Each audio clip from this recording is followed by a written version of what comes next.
صل على النبي.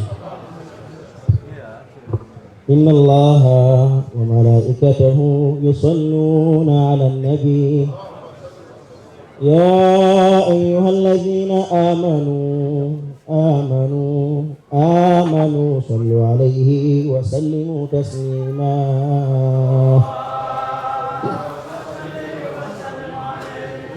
أعوذ بالله من الشيطان الرجيم. بسم الله الرحمن الرحيم. الحمد لله والصلاة والسلام على رسول الله صلى الله عليه وسلم وعلى آله وصحبه وكل من سار على نهجه إلى يوم الدين. أما بعد. كما أنجي إسماعيل جناب الدزابي كونيكو مكتلزي ورغوا كونيكو من مكونيكو أبالون جابتنا مكدارة نرواريرو. السلام عليكم ورحمة الله وبركاته. tumtenda Allah subhanahu wa ta'ala n'amatendo gonna amalungi amajjuvu mu bujjuvu waago muwanjagira omulungi Allah subhanahu wa ta'ala akkirize ffenna atujulire nti tumutomwogeddeko wakati mu kumusaalira n'okumusuuta n'okumuwaana ow'ebbeeyi waffe omutaana nabbi waffe Muhammad sallallahu alayhi wa sallam, omubaka wa Allah Muhammad sallallahu alayhi wa sallam eyakola byonna ng'alwanirira nze naawe liyukhrijana min adh-dhulumati ila an-nur, nga kyafa sallallahu alayhi wa sallam tuve mu kizikiza ate ffenna tuggwere mu kitangaala eky'obusiraamu. Mwebaza Allah olw'okuba nti yatusiimira obusiraamu. Musaba Allah omulungi atuwangaaze nga tuli basiraamu. Musaba Allah atuwangaaze nga tuli basiraamu. Bw'aliba atuusizza akaseera akatujjulula atujjulule nga tuli abakkiriza abannamaddala. Allahumma amin. Abalungi mbalamira okutya Allah lubeerera ebigambo byaffe bye tutandika nabyo. Anaatya Allah alina okwesima mu bulamu buno obw'edduniya n'obulamu buli obujja obw'oluvannyuma. Mukama wange nzikiriza neebaza ekidaala kino kyonna olw'okumanya obw'ebbeeyi bwa Hajjati Maryam Allah subhanahu wa ta'ala bw'abadde akatujjululako ebbanga ettono gye buvuddeko awo. Naye ne mukama wange Sheikh Ali oyo chairman wa Nujumul Huda etwali ku dduwa ya 40 ku lunaku luli olwokusatu n'abaako akapande kyatunuuliza nga agenda okutandika ebigambo bye atugamba nti twajjako wano lumu ng'ekituleese tuzze ku happy birthday eya Hajjati ey'emyaka 13 myaka 13 Allah subhanahu wa ta'ala amutaddewo.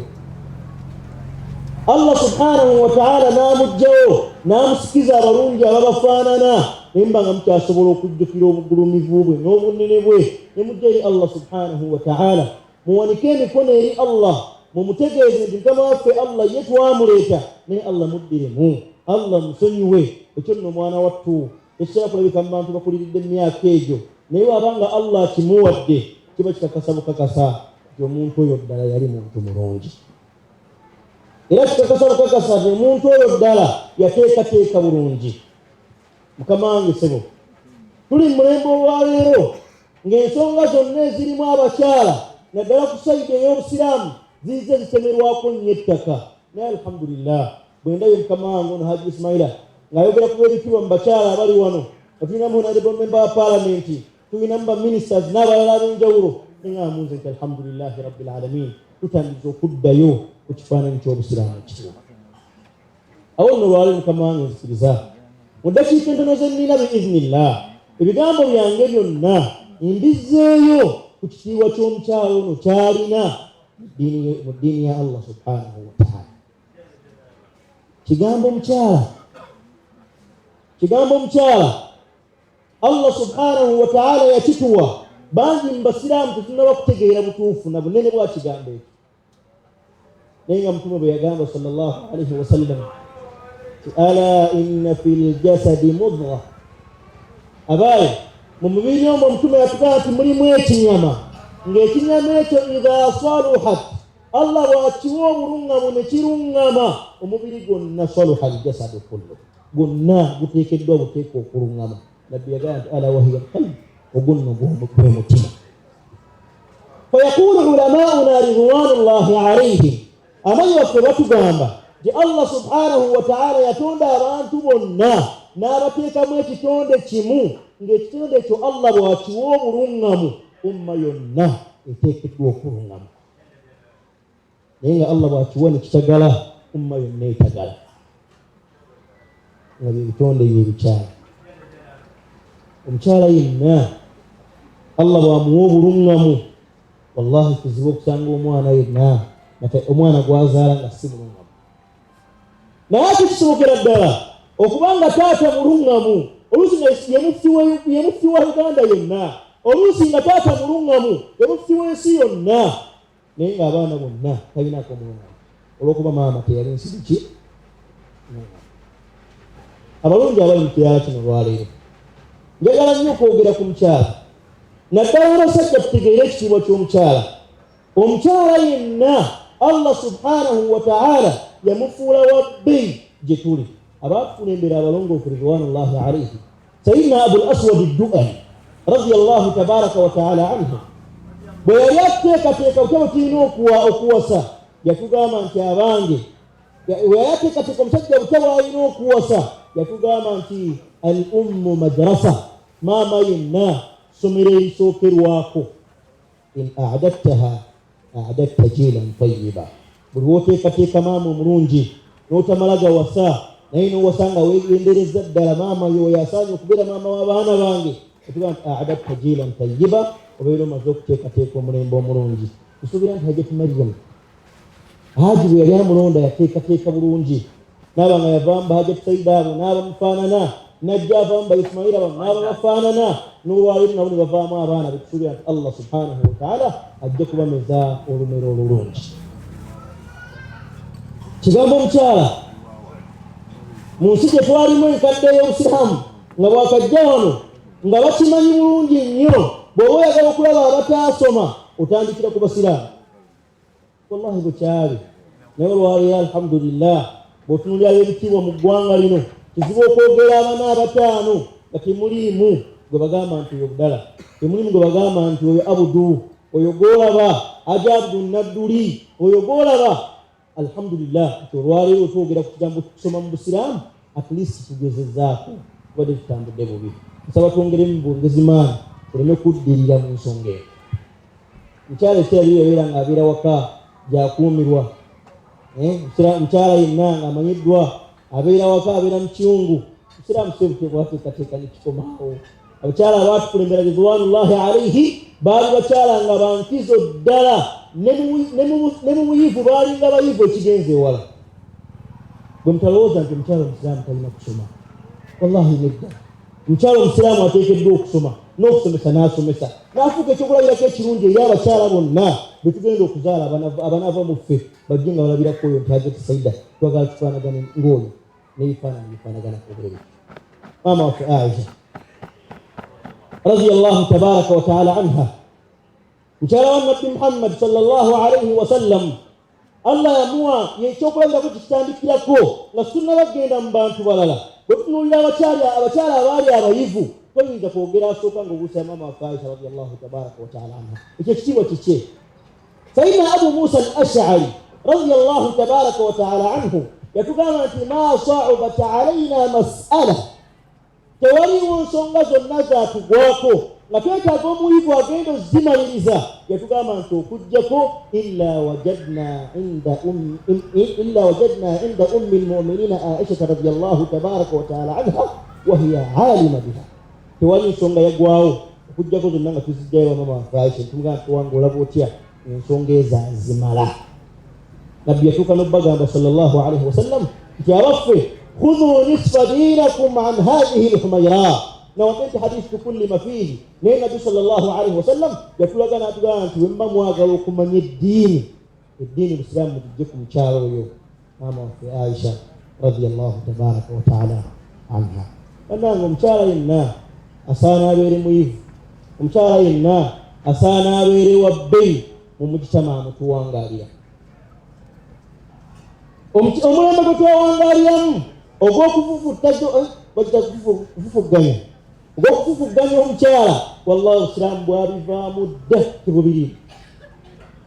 tebubanga namu Allah wasa Qur'ani natugati wallati takhafuna nushuzahunna fa'idhuhunna wahjuruhunna fil madaji wadribuhunna.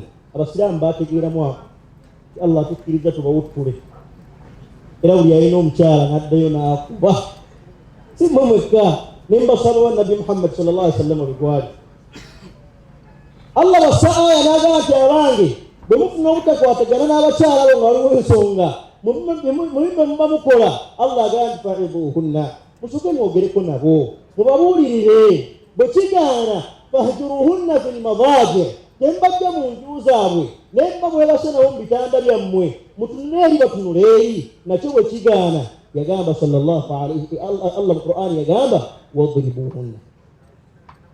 Abaye mu nzivunulo y'okungulu etegeeza nti mubakube. Enzivunulo y'okungulu etali ya kivu kuba Qur'ani yategeezaako bakuba.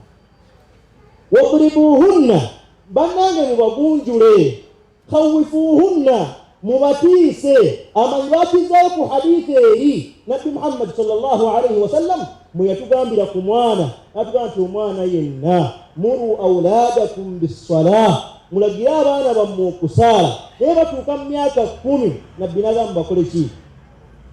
Mubakubemu. Yali tagamba kukwata miggo bakuba, kyali ekikirizo ky'okkuba omwana tannaba kukallafibwako mateeka,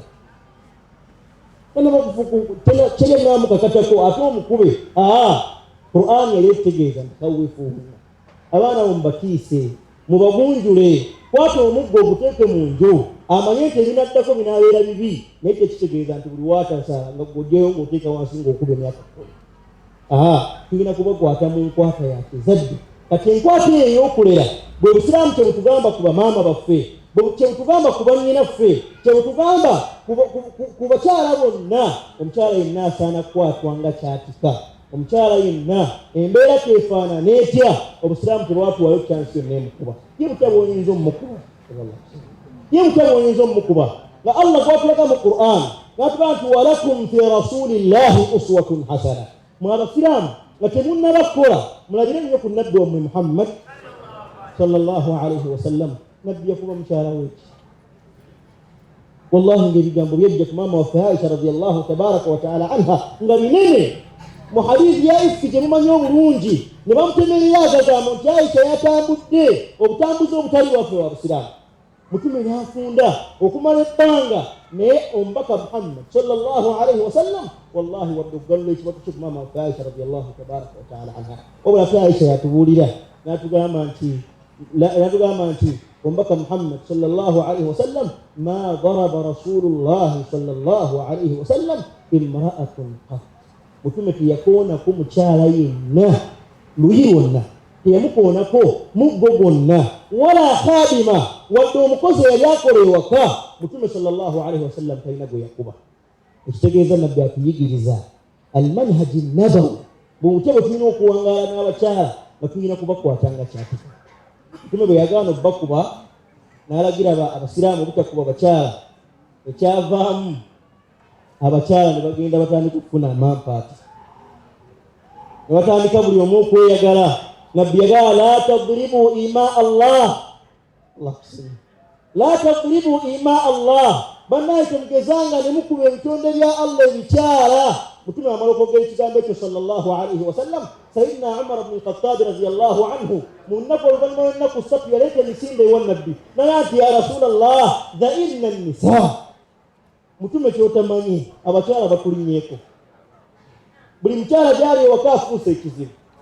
Maama waffe Aisha radiyallahu tabaraka wa ta'ala anha yatugamba nti abakyala abasajja abeetola ku nnyumba ya Nabbi mu nnaku ez'essatu obusatu bwe ziti baali basukka abakyala 7, abaami 7.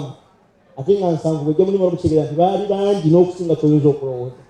Na buli omu ajja ya Rasulallah omukyala ankubye, ate watuganye bakuba kati era timpudde nze. Ya Rasulallah omukyala nnyini ekyeggulo, ya Rasulallah omukyala afuuse omukyala.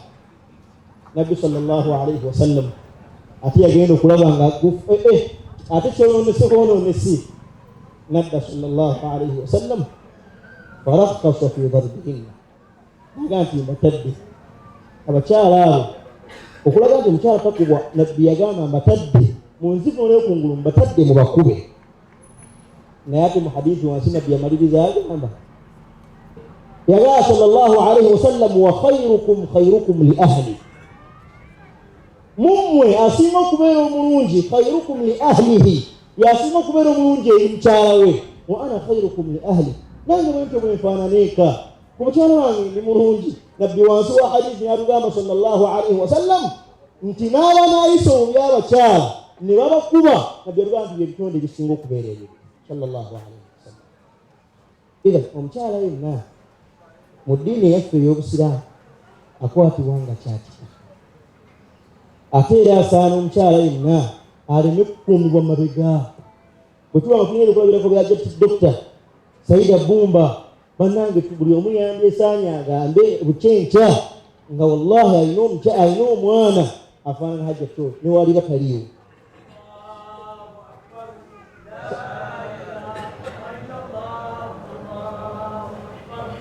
Saagala kwogera ebigambo bino mufunemu endowooza ega nti seeka atandise okukunyaza abakyala. Nedda, njagala okujja ekitiibwa ky'omukyala ekituufu nga nfundikira ebigambo byange. Omukyala yenna obusiraamu okuva gyetutandikira gyetulabirako bwatulaga omukyala butya bwafaanana nga wallahi tasaanye kutambula mu mbeera ateri mu kutya Allah subhanahu wa ta'ala. Era y'ensonga lwaki amanyi baffe batugamba omukyala abeera wa bbeeyi okuggyako fi haala, mu mbeera etya, mu mbeera emu. Mu mbeera ki? Singa omukyala oyo aluzinga empisa zonna naba nga talina mpisa, olwo nno tumuta tugaa nti awo oyo takyalina kyazisowa gye tuli, naye nga Allah akyamuwadde ensa, akyalina ensonyi, azitowa kinene gye tuli, era tulina mukwata nga kyakifa. Yaqulu ulamauna ridwanullahi alayhim, manyi batugamba nti Allah subhanahu wa ta'ala bwe yali atonda omuntu, Allah yamutonderako ensonyi, ng'ensonyi ezo zenkanankana 100%, 100 ku kinnaakyo. Allah najjako ensonyi ey'emu fakasamaha baina rijali, n'agituwa abasajja ffenna kwe tutambulira. Omusajja alina ensonyi etya? Ensonga lwaki omusiŋŋaana ayingidde wayingidde ku kkubo ng'afuuyisa teweewuunya, kuba omusajja naate osiŋŋaana omukyala ng'afuuyisa ku kkubo, wallahi mwenna mwewuunya nga nti onaabadde ki? Omusajja yenna ne bw'atambula ng'ali mu kinu tekyewuunyisa, naye ku mukyala kyewuunyisa okutambula ng'ayise bute. Allah n'akwata ensonyi emu n'agituwa ffenna abasajja kwe tutambulira, kwe tweyagalira. Ensonyi etya? Omusajja gy'abeera naye mu bulamu bwe ne mu kufa kwe bw'atyo bw'afaanana, abeera n'ensonyi etya? Ensonyi 99 Allah n'azikwata zonna n'aziwa abakyala. Manyi batugamba nti omukyala abeera n'ensonyi 99 naye zijja zikendeera. Ensonyi ezo 99 nebazisekulamu emiteeko 3, 33 okukola 99, 33 emirundi 3. Natugamba nti omukyala yenna idha tazawwajat, aba n'ensonyi 99 nga tannafumbirwa, naye bw'amala okufumbirwa ensonyi ezo 99 Allah subhanahu wa ta'ala zamuwa dhahaba thuluthuha, zivaako kimu kyakusa, osigala 66. Ezo 66 byasigaza natugamba nti omukyala oyo idha walajat, ate Allah wamuggyamu ekiwanga n'azaala dhahaba thuluthuha, ng'era avaako kimu kyakusa, asigaza 33. Kira nti omukyala omufumbo yenna nga n'okuzaala abaana alina, obulamu bwonna bwawangaala, alina okuba nga asinga omusajja ensonyi 32. Naye amanyi batugamba nti omukyala yenna alina watuuka nga tasigazza yadde ensonyi emu bwekyo, kwawukana ku musajja. Omusajja ne bwakola byonna asigala alina ensonyi yeemu. Naye omukyala amanyi batugamba nti wa idha zanat, bwe kamutanda n'atagala n'afunamu obutambuze, la yabqa ma'aha shay'un min alhaya, ebyensonyi ng'abyesambye, asigala talina yadde ensonyi emu bweti. Ensonga lwaki mbalaba mu kibuga mu Kampala batambula tebafaayo, oli n'atambula nga kumpi ali bute, oli n'atambula mu kifaananyi nga wallahi tekijjayo butabwalina kifaananyi.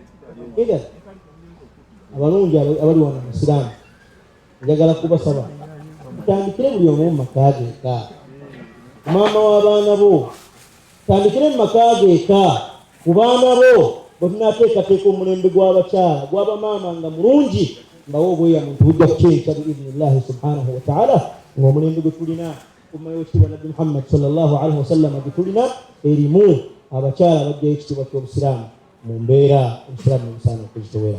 Abalungi mukkirize tundikire ebigambo byange nga ntuukiriza ekintumiddwa okubalaga bakama bange bano abatukulembera mu kibiina ekitwala abawalimu abato ekya Nujumul Huda. Munzikirize abantu bano mbabalage biidhnillah ate tundikire ebigambo byange n'okubanga biidhnillah. Tandika ne kyamaani waffe akulembera ba Nujumul Huda mu Uganda n'ensi eziriranyeewo Sheikh Ali Ahmad azikusooka kyawukkirize mukama wange dde waggulu olwo omugenyi omukulu salaamu omu n'ekidaala kya mutima kino kyonna. Assalamu alaikum warahmatullahi wabarakatuh. Basalawo bonna bakuyagalireko Sheikh Hudhaifa Ahmad Mutebi naye atuulire ku salaamu oyo Ssaabawandiisi w'abawalimu bonna abato mu ggwanga lyaffe Uganda. Mukama wange nzikiriza nkulage omwogezi w'olukiiko lwonna olwa Nujumul Huda nga Azhari sheekhe waffe ate nga imaamu ku masjidi Ekibuli ate nga imaamu Kawaala Sheikh Muhsin Samaha Abdallah Bakasambi. Nanyi bwe njogera ya Bakasambi ekifaananyi kiba kivuddeyo bulungi yoyo mutabani w'abamashayikh ate nga naye sheekhe omwogezi w'olukiiko luno lwonna nga bwe lufaanana. Kamanga abasigadde tuli bammemba nzikiza abamemba bano mbakulage tandike n'omukulu wa besimaani wa chairman olwaleero Sheikh Abubakari Ali Wambete akutoolere ku salaamu naye mmemba mu kibiina ekyo ekyabawalimu abato. Kamanga oyo akamala okusoma era mu shariya yeegomba nnyo Sheikh Kakoozi oyo manyi kamukutte mu ngalo Allah ajja muwa mufaanane mu bisinga obungi. Abalungi mukkirize mbalage Sheikh omulala ow'omu ku bawalimu ba Nujumul Huda nga yali Indonesia eyo Allah namutaasira n'amaliriza ebyayo olwaleero Allah n'amuwa omukisa ali mu kibuga kya Nabbi Muhammad sallallahu alaihi wasallam e Madina gy'asomera mu kuliya ya shariya bamuta Sheikh Hudu Yusufu saba naye atoolere omugenyi omukulu n'ekirala kimusalaamu.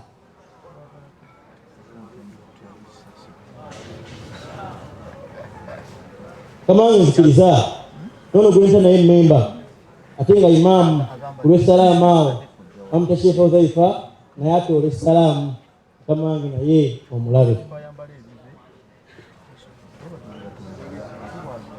Mukamange nzikiriza nkulage Sheikh gwe tulina omu ku basheekhe baffe be tulina naffe tulina basheekhe ate abato muffe mulimu y'abato ate wange ono nti Sheikh Mahdi Mulindwa yakamaliriza emisomo gye be bano be mwayambaza ejjubba jjuuzi ebiraali kakiri eyo Allah subhanahu wa ta'ala naye n'amutuwa nsaba ayimiriryeko ne Sheikh ono bombiriri bagole abaavudde ekakiri baba kajja mu kisaawe kya ddaawa batole salaamu nga yawamu. Onomuta Sheikh Mahdi onomuta Sheikh Sufyan. Mukamange nzikiriza nkulage memba omulala ate nga Azhari munazihari ddala bamuyita Sheikh Magezi okuva mu Jami'a al-Azhar Sharif naye akutoolere ku salaamu omanye nti ekibiina kikyaggumidde bulungi.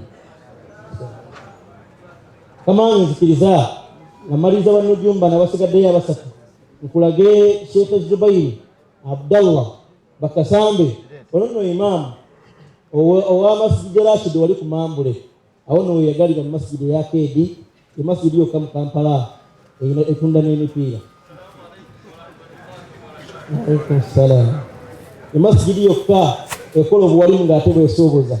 Kamange nzikiriza nkulage Sheikh ono okuva e Hadramaut e Yemen bamuta Sheikh Abdallah Kibanga y'omu ku bagole be tulina abavudde eyo nga balungi ate era baagazi ba Mtume Muhammad sallallahu alaihi wasallam.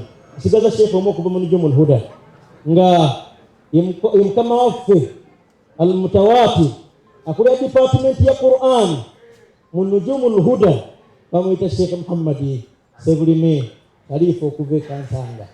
Nsaba akkirize naye atuuse salaamu ekitaasi kimamu e Kansanga. Gamange nzikiriza mbadde mpewo wange atudde wano nga simulabye mutabani wa Alhaji gwe bayita Sharifu ono y'omu ku bamemba be tulina abaana abato hafizu kitabillah ekitabo kya Allah mu mutemu ekiri naye atule salaamu mukama wange naye omulabe.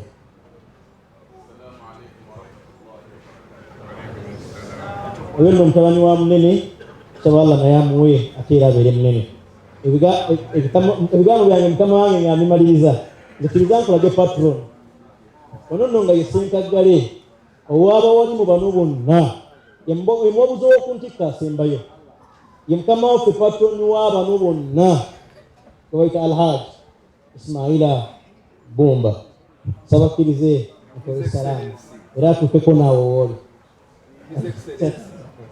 Mukama nga beebo abali mu kibiina ekyo kya Nujumul Huda tulina n'omugo tukyasikasika naye nga twagala jje naye ajja tajja.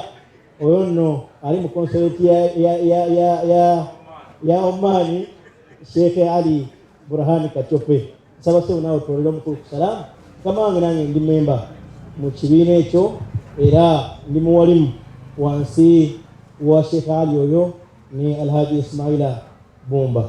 Bwetyo bwetufaanana ofisi zaffe enkulu gye ziri Nsambya tuddukanyiza emirimu gyaffe gyonna egya daawa ali n'eddimu yaffe bwetyo bwetambula.